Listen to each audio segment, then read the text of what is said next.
नमस्कार, मैं बालकृष्ण। आप देखना शुरू कर चुके हैं न्यूज फॉर हेडलाइंस और आज हम विशेष चर्चा करने वाले टैक्स पे इस बात की चर्चा होती है अक्सर उस स्लैब के अंदर जो आता है और जो लोग आते हैं सिर्फ क्या वो टैक्स देते हैं या फिर उनसे जो टैक्स स्लैब के बाहर के लोग हैं वो टैक्स देते हैं कि नहीं। अगर मेरी बात माने तो आज टैक्स एक गरीब से गरीब, चाहे किसान हो या फिर सड़क पे चलने वाला कोई ठेला वाला हो या फिर रिक्शा वाला हो या फिर सब्जी बेचने वाला हो या फिर उतना नहीं, एक भिखारी जो किसी मंदिर के बाहर बैठा हुआ है और उसे भी अगर भूख लगती है तो वो भी कहीं ना कहीं टैक्स वो देता है। और आज इसी पे बात करने के लिए मेरे साथ हैं MK सिंह जी और हम इनसे चर्चा करेंगे। आपका स्वागत है इस कार्यक्रम में। धन्यवाद सर, क्या लगता है जो स्लैब के अंदर, एक स्लैब हर बार जब बजट पेश होता है स्टेट गवर्नमेंट का या फिर केंद्र का, तो कहा जाता है कि इस बार स्लैब कम हुआ कि नहीं, लोगों को राहत मिली कि नहीं मिली, लेकिन हम तो देख रहे हैं पिछले कई बार से कि टैक्स स्लैब में कोई अंतर नहीं देखने को मिला है।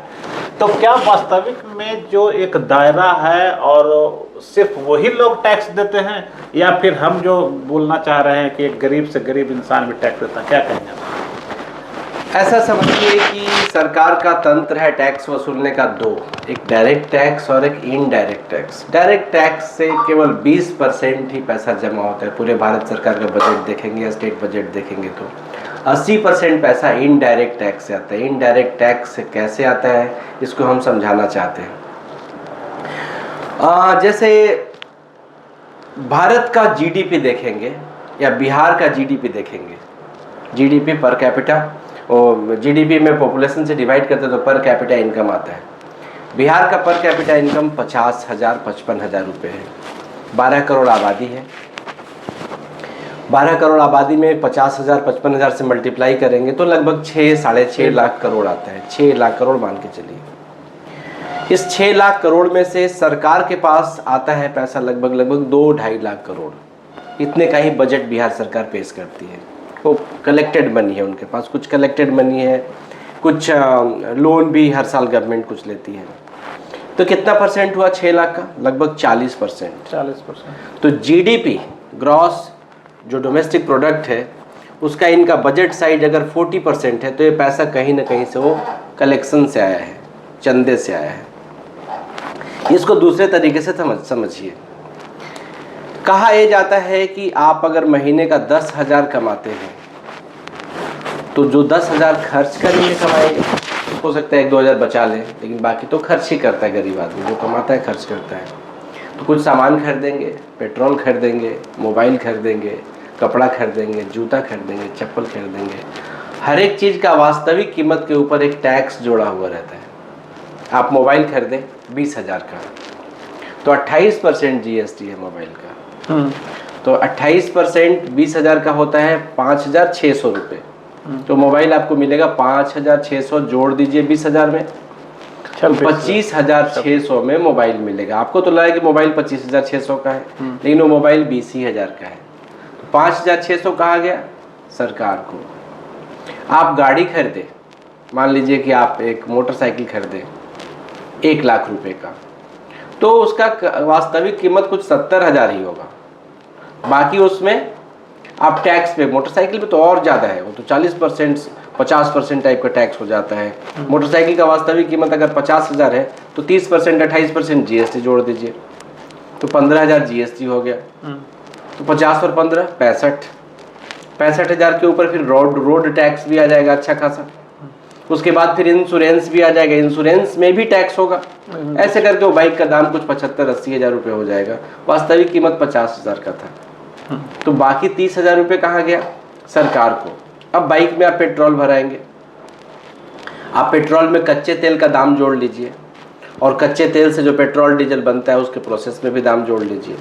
तो कहा यह जाता है कि पेट्रोल अगर 50 रुपये का लागत मूल्य है ना तो उसको सरकार बेचती है 100 रुपये में। 50% टाइप का पेट्रोल डीजल गैस सिलेंडर में भी टैक्स है वो।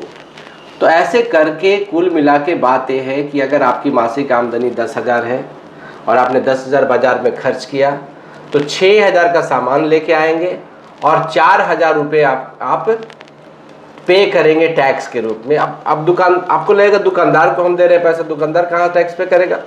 पर दुकानदार भी कहीं से सामान लाया होगा, उस तो जहां से लाया होगा उसका जो बड़ा दुकानदार है वो कहीं मैन्युफैक्चरर से लाया होगा, तो उस कंपनी में ही वो एडेड है पॉइंट कि प्राइस इतना होगा। तो अगर सरकार को, भारत एक टैक्स फ्री देश हो जाए, तो अगर आपका मासिक खर्च 10,000 है तो कल ही से आ जाएगा 6,000। मासिक खर्च अगर आपका 1 लाख है तो कल ही से आ जाएगा 60,000।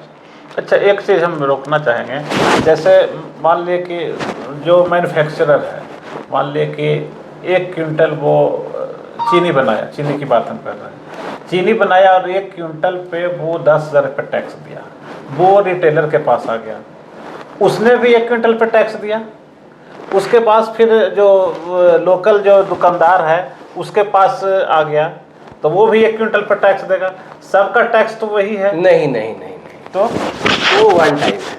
अच्छा, वो वन टाइम है, जो मैन्युफैक्चरर है उसने जो बनाया, चीनी तो खाने पीने की चीजें हैं, उसमें थोड़ा कम टैक्स है, 5% स्लैब बना हुआ है। हाँ, तो वो जो प्राइस वहां से स्टार्ट होगा ना वहीं पे एडेड रहेगा, बाकी अब किसी को ऐड नहीं करना है। बाकी दुकानदार, तो हम लोग सामान जो लाते हैं मार्केट से, चाहे किसी भी दुकान से, तो वो उस पर टैक्स नहीं जोड़ती है वो?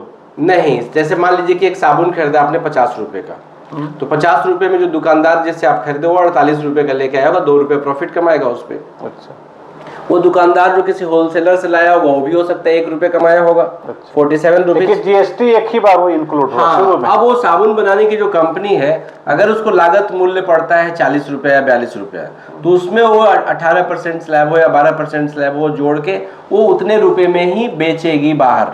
जैसे मान लीजिए कि एक एसी बनाने की कंपनी है, कोई भी ले लीजिए, LG ले लीजिए या कोई भी, तो एसी पे 28% का टैक्स है।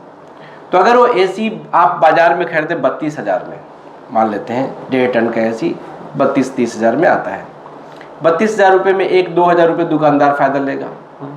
उसके ऊपर जो होलसेल वाला हो उनका बहुत कम मार्जिन होता है, क्योंकि उनको बहुत एसी बेचते, ज़्यादा बेचना, तो उनका भी मार्जिन मान लीजिए 500 रुपये होगा। अब बचा कितना? बचा आप मान लीजिए 28,000 रुपये या 27,000 रुपये। इतना पैसा किसको गया? मैन्युफैक्चरर को, LG को। लेकिन LG को जो 27,000 गया उसमें से घटा दीजिए करीब करीब 28%, 30%। तो 28-30% घटाएंगे तो 7-8 हज़ार रुपये हो जाएगा। तो LG को गया 20,000 रुपये, 7,000 रुपये गया सरकार को, और 27,000 टोटल जोड़ के उसने नेक्स्ट वेंडर से लिया। अब नेक्स्ट वेंडर उसमें अपना प्रॉफिट कमाते कमाते, अच्छा, सिर्फ प्रॉफिट इंक्लूड होता है, प्रॉफिट इंक्लूड होगा, बाकी GST तो उसके थ्रू जाएगा, क्योंकि वो छोटी छोटी कंपनियों में हिसाब लगाना आसान नहीं है। सरकार LG को ट्रैक कर सकती है, क्योंकि वो बड़ी कंपनी है, उसमें कुछ भी अगर घालमेल हुआ तो उसका ट्रैकिंग आसान है, कितने प्रोडक्शन हो रहा है, कितना यूनिट है, तो उसमें वहीं पे जोड़ देती है सरकार टैक्स। और आपका 20,000 रुपये, मतलब LG जो AC बनाया उसको 20,000 मिला। तो मॉल वगैरह में जो हम लोग खरीदारी करते हैं, किराना आइटम चाहे जो भी लोग जाते हैं, तो वो बिल बनाता है, उसमें भी GST ऐड किए हुए रहता है? वो GST ऐड नहीं करता है। वो कुछ ऐसे सामान है जो एकदम फर्स्ट हैंड उसी के पास से आप खरीद रहे हो सकता है वो मॉली मैन्युफैक्चरर हो तो भले जोड़ देगा, अदरवाइज वो जहाँ जहाँ से सामान लाया है ना वो सामान GST ऑलरेडी जोड़ा हुआ है। तो समझ लीजिए कि आप कोई सामान खरीदे तो 2 जगह पैसा जाएगा उसका, एक स्टार्टिंग पॉइंट जहाँ से मैन्युफैक्चरर दिया जो बनाने वाला है, और उसी में जुड़ जाएगा टैक्स, वो टैक्स चला जाएगा सरकार को। एकदम सीधा सा हिसाब है कि एक रिक्शा चलाने वाला आदमी, जो आपने भी कहा, अगर रिक्शा चलाने वाला आदमी 10,000 महीने का खर्च करता है, 300 रुपये तो बहुत आसान बात है, तो एक रिक्शा वाला भी 4,000 रुपये, मतलब 10,000 में से 4,000 हर महीने सरकार को टैक्स देता है। कैसे भी करके सरकार पैसा ले ही लेगी। तो ये अहंकार बड़ा गलत है। कई लोग कहते हैं कि आई एम टैक्स पेयर, जैसे किसी की सैलरी हाई है वो बोलेगा मैं टैक्स पेयर हूँ, कोई बड़ी कंपनी का मालिक को भी बोलेगा मैं टैक्स पेयर हूँ। वो मैनेजर है बेसिकली, कई लोग उससे होके जा रहे हैं, वो टैक्स पे नहीं कर रहा है। कई लोग उसके दुकान में आ रहे हैं और सबका वो इकट्ठा करके वो कलेक्टर है बेसिकली। जैसे कैसे डिस्ट्रिक्ट कलेक्टर, मजिस्ट्रेट और कलेक्टर होता था, DM को कलेक्टर बोलते थे, वो टैक्स कलेक्टर था बेसिकली। तो कलेक्टर है दुकानदार, और वो कलेक्ट करके सरकार को एक मुश्त, सरकार एक आदमी से तो पैसा लेगी नहीं, कोई देगा नहीं उसको, तो सामान का दाम ही बढ़ा देते हैं। कुल मिला के बात यह है कि आम आदमी को कई बात पता नहीं है जो चुपके से उनसे ले लिया जाता है। यही वजह है कि वो वोट का वैल्यू नहीं समझते। उनको लगता है वोट हो रहा है, वोट उनको एक त्यौहार जैसा लगता है, जैसे दशहरा है, दिवाली है, होली है, वैसे उनको लगता है इलेक्शन आया है, बड़े बड़े लोग आएंगे, भाषण देंगे और हमको वहां पे जाके अपना वोट दे देना है। दिलचस्पी रहता है कौन जीता कौन हारा, मेरे है जीते कि नहीं। एजुकेशन का इतना कमी है कि वो अपना अधिकार नहीं समझ पाते। उनको पता चल जाए कि हर महीने वो 4,000 5,000 रुपये चंदा दे रहे हैं सरकार को, तो फिर हिसाब मांगने लग जाएंगे वो। और पॉलिटिशियंस बड़े चालाक होते हैं, वो पता ही नहीं चलने देते। उनको लगता है, वो बोलते हैं कि सरकार तुम्हें पैसे दे रही है, जैसे अभी 5 kg अनाज बांट रही है ना सरकार।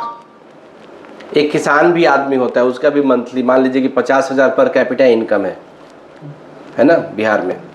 एक फैमिली में कितने लोग रहते हैं? 5-10 लोग तो रहते ही हैं, माता पिता, पति पत्नी, बच्चे, भाई भी कभी कभी कंबाइंड फैमिली होता है। अगर 10 लोगों का परिवार है तो उस परिवार का जो इनकम है वो 50,000 गुना 10, 5 लाख रुपए सालाना का परिवार है। और 5 लाख रुपए सालाना में 40% हटा दीजिए, एक परिवार 2 लाख रुपए सालाना सरकार को चंदा दे रही है। और अगर उसको 25 kg 5 kg अनाज मिलता है, वो सोचता है कि सरकार मुझे दे रही है। सरकार कलेक्ट करके और फिर उनको वापस देती है, क्योंकि अनाज उनको मिल रहा है और उसको बनाने के लिए तो तेल मसाला। हाँ, लेकिन और इसमें एक एवरेज भी होता है। जैसे जो अमीर लोग हैं जिनका ज़्यादा कंजम्पशन, जैसे कोई 10,000 महीने का आदमी है तो चंदा देगा 4,000, 40%। कोई 1 लाख महीने का आदमी है तो चंदा देगा 40,000 महीने। कोई 10 लाख महीने का आदमी है तो चंदा देगा 4 लाख महीने। पर वो सब जो कलेक्शन आता है उसको इक्वली फिर डिस्ट्रीब्यूट कर देते हैं सब में। ये बीच में इसी में तो पॉलिटिशियंस थोड़ा चोरी कर लेते हैं, ब्यूरोक्रेट्स चोरी कर लेते हैं, कई बिजनेसमैन चोरी कर लेते हैं, कई स्कूल कॉलेज में भी देखेंगे तो चोरी कर लेते हैं। बहुत सारा चोरी इसी में चोरी होता है बेसिकली। कुल मिला के भारत सरकार का बजट है 30 लाख करोड़ का, और हर स्टेट का भी बजट होता है। सभी स्टेट को मिला देंगे तो वो भी करीब होता है भारत सरकार के बजट से 1.5 गुना। लगभग 45 लाख करोड़ का स्टेट का सभी का बजट है भारत में, सभी स्टेट को जोड़ देंगे तो। और 30 लाख करोड़ का भारत सरकार का है, तो 75 लाख करोड़ रुपए का बजट है भारत के अंदर, सभी स्टेट और सेंट्रल को मिला दिया जाए तो। और लगभग 200 लाख करोड़ रुपए का जीडीपी है। जीडीपी कैसे निकालते हैं? पर कैपिटा इनकम 1.5 लाख है, 140 करोड़ आबादी है भारत का, 140 में मल्टीप्लाई करेंगे 1.5 लाख से, तो वही करीब 200-2.25 लाख करोड़ आता है। और 2.25 लाख करोड़ में से अगर 75 लाख करोड़ का रेवेन्यू जनरेट होता है गवर्नमेंट को, तो ये वैल्यू कितना हो गया? ये भी करीब 37.5% हो गया, 40%। तो 40% जीडीपी का सरकार उसको टैक्स के रूप में कलेक्ट कर लेती है। मतलब आप कमाइए, समझिए सीधा मतलब है क्या टैक्स का। आप 4 भाई हैं, चारों भाई कुछ कुछ पैसा कमाएंगे, पर हो सकता है कि लक लेबर चांस से कोई भाई बहुत तरक्की कर गया, कोई भाई पीछे रह गया, कोई भाई और पीछे रह गया। तो घर में पिताजी और माताजी मिलकर डिसीजन लेंगे कि तुम सब भाई अपनी कमाई का कुछ हिस्सा मुझे दो, और उस पैसे से मैं सबके लिए कुछ कॉमन चीज़ करूँगा कि घर सबका कम से कम हो जाए, भोजन पानी किसी का ना घटे, किसी का बीमारी से एकदम हालत ख़राब ना हो जाए, किसी का पढ़ाई वढ़ाई का व्यवस्था ना हो पाए। तो ऐसे तुम अपने भाई के बच्चों को देखोगे कि एकदम गरीब रह गया, तो तुम्हें खुद दया आएगी। बिना कपड़े के घूमेंगे तुम्हारे भाई के बच्चे, तुम्हें कैसा लगेगा? इस उम्मीद पे सब लोग क्या कहेंगे कि ठीक है, मैं अपनी कमाई का 40% हिस्सा आपको शेयर करता हूँ। इस 40% से आप घर के जो कॉमन चीज़ें हैं, पढ़ाई, एकदम नेसेसरी चीज़ें, उस पर खर्च कर दीजिएगा। सरकार का यही मतलब है। लेकिन बीच में हुआ क्या कि पिताजी ही बेईमान हो गए। वो जो 40 रुपया उनसे जो 40% जो कलेक्शन आया, उसमें से कुछ पैसा अपने जेब में रख के और अपना शौक पूरा करने लग गए और बच्चों पे खर्च नहीं किया। सरकार एग्जैक्टली ऐसा कर रही है। अब सबको, किसी मान लीजिए कोई भाई है तो उसको लग रहा है कि ये पैसा तो पिताजी दे रहे हैं। पिताजी कहाँ से पैसे देंगे? सरकार पैसे कहाँ से लाएगी? सरकार पैसे जनता से ही वसूलेगी। पर ये बात जनता को पता नहीं। जनता को लगता है कि सरकार मुझे मदद कर रही है। मैं सबका बात नहीं कर रहा हूँ, जो लोग भी थोड़ा पढ़ाई लिखाई वाले लोग हैं, जो लोग भी चीज़ों को समझते हैं, वो सब जानते हैं कि सरकार टैक्स लेती है। लेकिन ज़्यादातर ध्यान किसी को नहीं जाता है। थोड़ा मैथमेटिकल कैलकुलेशन थोड़ा बिग है, कौन इतना डेटा एनालिसिस करेगा। पर सच ये है कि एक छोटा बच्चा भी अगर आप उस पर 10,000 महीने खर्च कर रहे हैं, जैसे आपका बच्चा मान लीजिए किसी स्कूल में पढ़ता है, आप उसका फ़ी पे करते हैं 3,000 महीने, तो 3,000 महीने में ये बात एकदम आप समझ लीजिए कि 3,000 में से आप 40% हटा दीजिए, 1,200 रुपये सरकार को जाएगा और 1,800 उस स्कूल वाले को जाएगा। कैसे? स्कूल में तो टैक्स नहीं है, पर क्या स्कूल वाले बिल्डिंग नहीं बनवाए होंगे? तो बिल्डिंग बनवाते समय तो परचेज किए होंगे ना, छड़ सीमेंट, लेबर मजदूरी। अब मजदूर को भी रोज खर्च करना है तो थोड़ा महंगा मजदूरी पैसा लेगा। मान लीजिए उसको 300 रुपये में सामान आने की जगह 500 में आ रहा है तो 500 मांगेगा वो। तो बसेस खरीदी गई होंगी 28% जीएसटी पे, पेट्रोल रोज भरा जा रहा होगा 28% जीएसटी पे, 50% जीएसटी पे। तो कुल मिला के वो स्कूल चलता 1,800 रुपये महीने में, लेकिन वो स्कूल को चलाना पड़ रहा है 3,000 महीने में। इनडायरेक्ट टैक्स का कंट्रीब्यूशन 80% का है और डायरेक्ट टैक्स का कंट्रीब्यूशन मात्र 20% का। सब गूगल पे अवेलेबल है, कोई भी सर्च करके देख सकता है, पर इतना कोई ध्यान नहीं देता, इतना कोई देखता नहीं है। तो कुल मिला के सरकार के जो बड़े बड़े बंगले हैं, मुख्यमंत्री का काफिला चलता है, मैं देखा हूँ, मुख्यमंत्री के काफिले में पीछे एम्बुलेंस भी एक होता है कि शायद एक्सीडेंट हो जाए तो, और एक आम आदमी का कुछ एक्सीडेंट हो जाए तो वो पहुंच भी जाएगा पीएमसीएच में, तो डॉक्टर उपलब्ध नहीं है। कब डॉक्टर आएगा, कब देखेगा, कुछ नहीं पता, कोई माँ बाप नहीं देखने वाला। और सीएम को केवल आशंका है कि मेरे काफिले में अगर धक्का लग जाए तो उसके लिए एक एम्बुलेंस चलता है पीछे पीछे।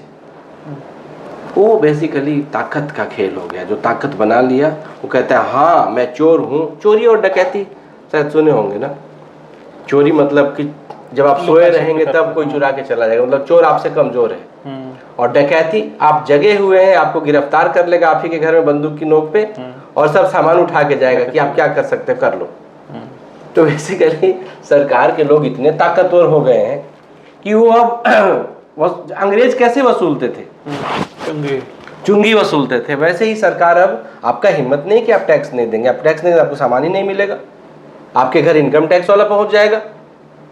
आप तंत्र बनाए हुए नहीं, इतने स्ट्रांग नहीं, आपको गिरफ्तार करके आपको जेल भेज देगा। तो टैक्स आप दे नहीं रहे, वो आपके जेब से हाथ डाल के सरकार 40% आपसे निकाल लेगी। ये भी गड़बड़ नहीं है, होना चाहिए, हर देश में होता है, लेकिन अपने देश में और खास करके अपने राज्य में उस पैसे का सदुपयोग होता तो आज आम आदमी को जीवन में अपनी समस्याओं से इतना जूझना नहीं पड़ता कि मेरा बच्चा कल को क्या करेगा। हर आदमी अपने बच्चे की पढ़ाई में पैसा खर्च कर रहा है, हर आदमी अपना मकान बनवाने में कोशिश कर रहा है, हर आदमी अपने बेसिक अम्यूनिटीज में लगा हुआ है। ज़्यादातर लोग तो सोचते हैं कि बिहार इतना गरीब राज्य है, भारत से 1/3 जीडीपी पर कैपिटा इनकम है बिहार का।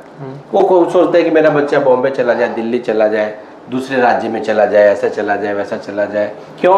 क्योंकि ये टैक्स कलेक्शन का सदुपयोग नहीं होता। कई जो डेवलप कंट्रीज है ना, उनके अंदर ऐसा तंत्र बना हुआ है कि कोई बेईमानी हो रहा है तो आप किसी को शिकायत करेंगे तो तुरंत एक्शन लेगा। अपने यहाँ तो शिकायत भी करेंगे ना तो हो सकता है आप ही उलझ जाएंगे, आप ही को कोई ना कोई टारगेट कर लेगा।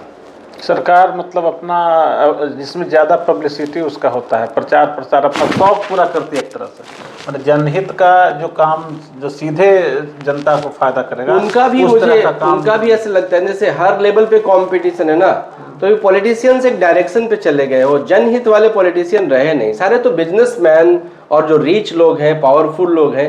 वो जो रिच और पावरफुल है मोस्टली उनके बोलते हैं जो बहुत अमीर है वो लोभी होता है। बिना लोभ के इतना धन इकट्ठा कोई नहीं कर सकता है, वो कई पुश्तों को संभालने के लिए अपना धन इकट्ठा करता है। जो लोभी है वो पावर में आएगा तो लोभ और बढ़ जाएगा उसको, तो एमएलए से फिर एमपी बनना चाहेगा, एमपी से सीएम बनना चाहेगा, महत्वाकांक्षा इतनी बढ़ जाएगी वो जन कल्याणकारी हो नहीं सकता। तो बेसिकली आपने बिल्ली को दूध की रखवाली के लिए छोड़ दिया है, रात में वो कब एक चम्मच दूध पी जाए आपको पता भी नहीं चलेगा। जैसे एक ग्वाला है दूध बेचने वाला, वो 10 लीटर दूध बेचने जा रहा है, अगर उसने आधा लीटर दूध उसमें से चुरा के पी लिया तो घट जाएगा आधा लीटर, 9.5 लीटर होगा, लेकिन फिर आधा लीटर पानी मिला देगा, कोई नहीं पहचान पाएगा कि इसमें दूध चोरी हुआ है कि नहीं हुआ है। तो इस तरीके का तंत्र है। तो मैं एक बार और समझाता हूँ टैक्स सिस्टम के बारे में थोड़ा सा, इस पर हम लोग विस्तृत बात की है। जनरली किसी को यकीन नहीं होता कि मैं भी टैक्स पे करता हूँ। तो आपने चप्पल खरीदा, आपने कोई ट्रैवल किया, गाड़ी में पेट्रोल भराया, या फिर कोई पेट्रोल वाली और डीजल वाली गाड़ी पे आप सवार होकर कहीं से कहीं गए, तो जो गाड़ी का मालिक होगा वो तो पेट्रोल डीजल भरवाया होगा, या जो गाड़ी खरीदा होगा उस पर टैक्स दिया होगा, तो उसी के हिसाब से भाड़ा निर्धारित करेगा। भाड़ा होना चाहिए था 80 रुपये, आपसे लेगा 100 रुपये। अब आप देखते होंगे पेट्रोल का दाम बढ़ेगा तो ऑटो वाले भाड़ा बढ़ा देते हैं।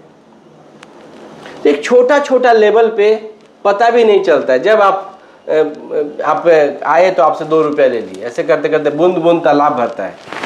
ऐसे करके सरकार सब जगह अपना एक ऑटोमेटिक है, सब इकोनॉमिस्ट लोग करते हैं, सब जगह अपना चैनल बनाए हुए कि यहाँ से बूंद बूंद पानी आएगा, और उसी बूंद बूंद से करीब करीब 75 लाख करोड़ रुपए भारत में जमा होता है, जिसमें से मात्र 20%, ये जो टैक्स स्लैब वाला बोल रहे हैं ना, ये टैक्स स्लैब से 20% आता है पैसा। 80% पैसे आपके जेब से सरकार जबरदस्ती निकाल ही लेगी। जैसे अंग्रेज लोग चुंगी वसूलते, वैसे अंग्रेज लोग तो नहीं बोलना चाहिए, क्योंकि वो लोग तो दूसरे देश के थे, वो तो हम पे शासन करते थे। हमारे तो लोकतांत्रिक व्यवस्था है, पर लोकतांत्रिक व्यवस्था में वो बिल्ली दूध की रखवाली कर रही है। वो बिल्ली जब तक दूध की रखवाली करी, अब समझिए ना, कोई आदमी 100 करोड़ का है, 500 करोड़ का है, और वो बना है MP। तो जो 500 करोड़ और 100 करोड़ का बना ही है, मैं दावे के साथ कह सकता हूँ कि बिग फंड अगर आपने अवेलेबल किया है, बड़े कंपनी को स्टार्ट किया है, और बहुत बड़ा पैसा आपने डिस्प्रपोर्शनेशन, एक आज छोटे से आदमी से कल बड़े आदमी बन गए, तो बीच में जरूर कुछ न कुछ सॉफ्ट तरीके से आपने कोई स्किल लगाया है जिससे आप पैसा कमाए हैं। इसके मतलब आपका मन लोभी है। बिना लोभी मन का धन जमा नहीं है, बिना प्यासा मन का ज्ञान प्राप्त नहीं हो सकता है। तो जो लोभी मन है वो अगर इलेक्शन में 20 करोड़ और 50 करोड़ खर्च करके वो इलेक्शन लड़ा है, तो लड़ने के बाद क्या आपको लगता है कि वो 2.5 लाख करोड़ जो बिहार में बजट है उसको सुरक्षित रखेगा? नहीं रखेगा। वो सारे कागज पे टेक्निकली एकदम करेक्ट रहेगा, पकड़े हो जाते हैं जो टेक्निकली भी गलत हो जाते हैं। तो कोई स्मार्ट आदमी ने इसलिए पकड़ा गया हो, वो स्मार्ट आदमी रहेगा तो पकड़ा ही नहीं जाएगा, आपको पता ही नहीं चलेगा कि इसने चोरी किया। तो कुल मिला के बातें हैं कि हर इंसान टैक्स देता है, और उस टैक्स के बदौलत पैसा इकट्ठा होता है। अब डायरेक्ट है और इनडायरेक्ट है, 1 2 3 चैनल से होके मैं डायरेक्ट पैसा ऐसे जमा किया काउंटर पे, और आप मेरे पास आए और मैंने आपको दिया और आप जमा किए, तो दुकानदार बेसिकली आप हो गए माध्यम। तो दुकानदारों को लगता है कि मैं जमा कर रहा हूँ। किसी को सैलरी मिला भी, मान लीजिए कि 10 लाख कमाया, वो पैसे कैसे आया? मान लीजिए कोई सरकारी एम्प्लॉई है, उसको मिल रहा है 1 लाख महीना, वो 1 लाख कहाँ से आया? इसी टैक्स के पैसे से आया। और अब वो उसको जब पैसा मिला फिर टैक्स देगा, फिर टैक्स वाला। वो बेसिकली कुल मिला के कोई ऐसा ट्रांजैक्शन नहीं है जिसमें बिना टैक्स के आप पार हो सकते हैं। एक ही ट्रांजैक्शन है जिसमें बिना टैक्स के पार हो सकते हैं, और वो है कि दूध आपने अपने घर पे गाय या भैंस से निकाला और मुझे दे दिया, पर इसे भी टैक्स फ्री नहीं कहेंगे। क्यों? क्योंकि जो दूध आपने निकाला और मुझे दिया, उस दूध को बनाने के लिए अपने जानवर को उसका खल्ली चुन्नी खरीदना पड़ेगा, और वो खल्ली चुन्नी टैक्स के थ्रू होके आएगा। जो एक बार कंपनियों से होके पास हो गया वो टैक्स पे आएगा। इसलिए महंगाई बहुत बढ़ गया। पहले बहुत सारा ट्रांजैक्शन लोगों के बीच में आपसी हो जाता था जिसमें कोई टैक्स का बात नहीं होता। जैसे मान लीजिए कोई लोकल प्रोडक्शन है, मान लीजिए कि लोकल प्रोडक्शन में मैं आलू उपजा रहा हूँ, मैं चावल उपजा रहा हूँ, और वो एक से दूसरे के हाथ चला गया, तो उसमें सरकार बीच में आएगी ही नहीं। लेकिन अब तो क्या है, चावल का पैकेजिंग, चावल भी अब सीधे राइस मिल में चला जाएगा, सीधे राइस मिल। ये महंगाई बढ़ता है, और महंगाई से सरकार के पास पैसा आता है। सरकार के पास आना पैसा भी ठीक है, क्योंकि उसी से कॉमन सिस्टम डेवलप होता है, सड़कें बनती है, स्कूल चलता है, अस्पताल चलते हैं। लेकिन इसमें जो उनके इफ़िशियंसी होता है वो बहुत कम होता है। इसलिए प्राइवेट तंत्र को वो इनफैक्ट कई बार तो प्राइवेट तंत्र को डेवलप होने में मदद कर देते हैं। वो चाहते हैं कि प्राइवेट तंत्र डेवलप हो जाए। तो इस टाइप का चीज़ है। और इसमें मैं जो भी वीडियो बना रहा हूँ, इसमें मेरा भी एक पर्पस है कि मैं इन सब चीज़ों को लोगों को समझाऊं और लोग अपना वैल्यू समझें, नहीं तो कोई उनको ठग के चला जाएगा। और वो ठग के ऐसा चला जाएगा कि वो पूछेंगे भी नहीं। मैंने अपना वोट दिया किसी को, और वोट देने के बाद वो आदमी अब मेरा बात भी नहीं सुन रहा है। कैसे सुनेगा? क्योंकि जो आदमी वोट लिया है वो एक है, और वोट उसको दिया है 1 लाख लोगों ने। अब 1 लाख लोग में से 10,000 लोग भी इकट्ठा होकर उस एमएलए के पास जाएंगे ना, तो उसकी हिम्मत नहीं है कि वो गेट से बाहर नहीं निकलेगा। वो बात करेगा, उसको डर है कि अगली बार हम हार जाएंगे। लेकिन अगर अकेला आदमी जाएगा तो बोलेगा कि ठीक है, 1 लाख में से 1 वोट घटा तो क्या दिक्कत है। तो पब्लिक को यूनाइट होना पड़ेगा। यूनाइट कौन होगा? जो अपना वैल्यू समझेगा वही समझेगा। उनको वैल्यू ही नहीं पता, तो उनको एजुकेट होना चाहिए। और एजुकेट होके, और एजुकेट कैसे होंगे? लोगों से बातचीत करके एजुकेट होंगे और चीज़ों को समझेंगे। चीज़ों को जब समझेंगे तो फिर अपना वैल्यू समझेंगे। फिर उनका वोट कोई 500 में नहीं खरीदेगा। समझिए, एक आदमी का 10,000 महीने का बजट है, साल भर में 1,20,000 का बजट है। 1,20,000 का 40% कितना हुआ? 48,000। 48,000 में 5 साल से गुना कीजिए। 2.5 लाख का कस्टमर है वो सरकार की नज़रों में, और वो वोट बेच दिया 500 में। इससे बड़ा तो कोई ठगा नहीं सकता है।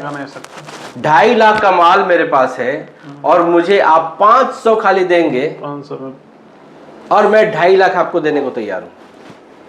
विचार खत्म। हाँ, क्योंकि उसको पता ही नहीं है कि वो 2.5 लाख है। जैसे कैसे किसी एक आदमी जो मतलब ऐसे ही कोई आधा विक्षिप्त टाइप का आदमी हो और उसको एक हीरे का टुकड़ा मिल गया और वो पहचान ही नहीं पा रहा है कि हीरे का टुकड़ा है, और आप देख लिए कि उसके हाथ में हीरे का टुकड़ा, तो उसको क्या करेंगे? बातचीत करेंगे, एक आध चाय पिला देंगे, एक आध समोसा खिला देंगे। बोले ये पत्थर क्या लिया हुआ, दो ना हमको। बोलेगा ये तो चाय पिलाया, समोसा खिलाया, अच्छा आदमी है, इसको पत्थर का टुकड़ा दे देते हैं। अगर मेरे पास आया तो पता चला कि ये तो लाखों करोड़ रुपए का था। ऐसे लाखों करोड़ रुपए का उनका कंट्रीब्यूशन है, डायरेक्ट कंट्रीब्यूशन है। एक आदमी 5 साल में 2.5 लाख करोड़ रुपए कंट्रीब्यूट कर रहा है और वो वोट 500 में दे रहा है। ऐसा भला कौन करेगा? ऐसा भला वही करेगा जिसको ये बात पता ही नहीं है कि मेरे वोट का कीमत 2.5 लाख रुपए है। ये तो गरीब की बात बोल रहा हूँ मैं। अच्छा, एक और बात समझिए, भारत में 90% आबादी ऐसा है जिनकी मासिक आमदनी 15,000 से कम है। वोटर्स कितने हैं? 100% लोग वोट नहीं देते। वोट पोलिंग 60% होता है। तो बहुत अपर क्लास के लोग हैं, वो भी देते होंगे वोट, पर ज़्यादातर लोग जो बाहर रहते हैं वोट नहीं देते हैं। गांव के लोग तो लगभग सब वोट करते हैं। मैं अपने गांव में जाता हूँ तो वहाँ पे वोट के दिन ऐसे त्योहार, पूरा नेता वेता लोग खूब उस दिन गाड़ी इंतजाम करते हैं, उस दिन उनको खिलाने पिलाने का भी इंतजाम करते हैं। वो क्यों नहीं इंतजाम करे? 2.5 लाख रुपए का ग्राहक आया है और वो 500 रुपए में और 50 रुपए में निपट रहा है। ये शायद कारण है कि नेताओं की गाड़ियां चमकती है और सारी सरकारी तंत्र के लोग खूब अमीर हैं। अब आप इमोशनल आदमी, हम लोग कभी कभी बात करें सरकार, सब सरकारी संस्थाएं बेच रही है, कोई हिंदू मुसलमान पे लड़ा हुआ है, कोई तो बोल रहा है कि वो राम जी का मंदिर वहाँ बनना चाहिए था, कोई बोला पाकिस्तान का ऐसा होना चाहिए था। ये सब बातें बहुत दूर की है। असली बात है कि आपके जेब से तुरंत कोई निकाल ले रहा है। इस मुद्दे पे कोई बात नहीं कर रहा है। इस मुद्दे पे बात करेगा तो जब अगली बार नेता जाएगा उसके पास तो बोले कि जो मैं 2.5 लाख रुपए तुम्हें देने वाला हूँ सरकार को, उसमें से तुम मेरे लिए क्या लाए हो?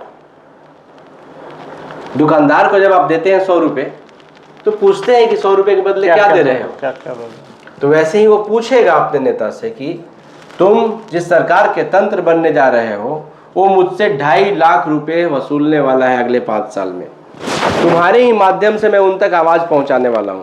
तुम मेरे लिए क्या करने वाले हो? कोई प्लान बना के लाए हो तो बोलो। मुझे लगेगा कि तुम्हारा प्लान अच्छा है तो मैं तुम्हें वोट दूंगा। तो वो बोलेगा कि मेरा प्लान सुनने की जरूरत नहीं है, बस मैं तुम्हें 500 रुपये देता हूँ, या फिर मैं तुम्हें कुछ खाने पीने का इंतजाम करता हूँ, या वोट के दिन मैं तुम्हारा चरण छू लूँगा और तुम मुझे वोट दो और 5 साल तक तुम घूमते रहो। कुल मिला के मेरा कहने का ये मतलब है कि जो संदेश देना चाह रहा हूँ। शायद सभी लोग नहीं सुन पाए, लेकिन जो सुनेंगे उनके अंदर एक त्वरा उत्पन्न होगा, उनके अंदर एक इंफॉर्मेशन का संचार होगा। शायद इस तरीके का जो मैं चारों तरफ से जब सब डेटा खंगाल के ऐसे बात कर रहा हूँ तो कई लोगों को इसकी जानकारी होगी और बहुत लोगों को स्प्रेड करेंगे और एक तरीके से एक चीज़ों लोगों में सूचनाओं का प्रवाह होगा जो इंसान के डायरेक्ट मतलब है। स्कूलों में भी अभी पढ़ाई करेंगे ना हम लोग, तो पढ़ाई क्या करते हैं, बहुत दूर का गणित पढ़ते हैं, बहुत दूर का उधर मुगल ने क्या किया, ये क्या किया। हमारे गांव में लोगों ने क्या क्या किया था कुछ बात ही नहीं होता है। हमारे स्टेट में किसने किसने क्या बेईमानी किया। आज देखेंगे कई लोग ऐसे हैं 100 एकड़ ज़मीन के मालिक हैं, उनका इतिहास ज़रा पता करेंगे ना तो 100 एकड़ पता है कैसे आया है, अंग्रेज़ों के बहुत चमचे थे। आज 100 एकड़, क्या वो सम्मानित आदमी है? वो सम्मानित आदमी नहीं है, वो तो देशद्रोही था ना। अगर अंग्रेज का बहुत करीबी था, अंग्रेज जाते समय जिन लोगों को ज़मीन दे के गए, ये इतिहास पढ़ाना चाहिए कि नहीं? पढ़ाना चाहिए। जिनको अंग्रेज अपना मान के ज़मीन दे के लिख के गए हैं, वो जरूर उनके चमचे रहे होंगे और वो आज 100, 200, 500 करोड़ के 500 एकड़ लैंड के मालिक हैं। उनको देशद्रोही की नज़र से देखा जाए कि देश के मेहमानों की तरह से देखा जाए? तो ये सूचनाओं का प्रसार होना चाहिए और सूचनाओं की प्रसार में लोगों तक अगर बात पहुंचेगा तो लोगों में जागृति बढ़ेगी और जब जागृति बढ़ेगी तो लोग थोड़ा अपने बारे में सोचेंगे और अपने बारे में सोचेंगे तो सब कुछ बढ़िया हो जाएगा। कोई किसी को ठग नहीं पाएगा। वास्तविक बात है कि अनजाने में ठगी हो जाती है। तो आपने देखा किस तरीके से आपसे टैक्स वसूला जा रहा है और हर कोई टैक्स पे कर रहा है, गरीब से लेके अमीर तक। तो इन्हीं सब मुद्दों पे हम आप लोग का ध्यान आकर्षित करते हैं और कोशिश करते हैं कि आप लोग भी इन गंभीर विषयों पे सोचें और सोच कर जब 5 साल बाद आपके नेताजी आते हैं या फिर 2025 में आने वाले हैं तो ज़रूर उनसे ये सवाल करें कि आखिर उनसे टैक्स वसूला जा रहा है तो उसके एवज में वो क्या करेंगे आपके लिए। तो लगातार बने रहिए और मेरे चैनल को अगर सब्सक्राइब नहीं किया तो सब्सक्राइब जरूर कीजिए और हम लोग इन्हीं सब महत्वपूर्ण मुद्दों पर चर्चा करेंगे जिससे आप रूबरू हो। अगर आपको ये खबर अच्छी लगी तो चैनल को सब्सक्राइब करना नहीं भूलें और बेल आइकन जरूर दबाएं।